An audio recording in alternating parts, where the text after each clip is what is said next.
প্রথম ম্যাচে মাঠে নেমেই আফগান ক্রিকেটে নতুন এক ইতিহাস গড়লেন ইসমত আলম। টেস্টে অভিষেক সেঞ্চুরি পাওয়া আফগানিস্তানের প্রথম ব্যাটার হিসেবে নিজের নাম লেখালেন ২২ বছরের এই যুবক।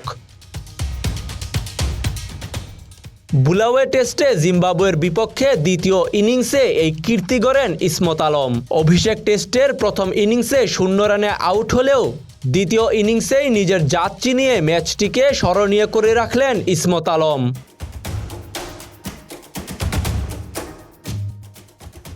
আফগানিস্তানের জন্য প্রথম হলেও টেস্ট ইতিহাসে অভিষেক ম্যাচে সেঞ্চুরি পাওয়া ১১৫তম খেলোয়াড় ইসমত। তবে প্রথম ইনিংসের 0 রান ইসমতকে বিরল এক অভিজ্ঞতাও পাইয়ে দিয়েছে। অভিষেকে সেঞ্চুরি পাওয়া ১১৫ জনের মধ্যে ইসমত সহ মাত্র ৩ জন ক্রিকেটার আছেন যারা প্রথম ইনিংসে 0 রানে আউট হয়েছেন এবং পরের ইনিংসে সেঞ্চুরি পেয়েছেন। ইসমত আলম হতে পারেন আফগান ব্যাটিং লাইনআপের অন্যতম ভরসা।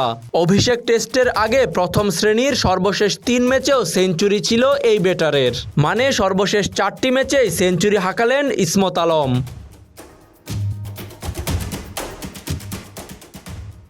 তাজিম আশরাফ, বিডি আর্কাইভ।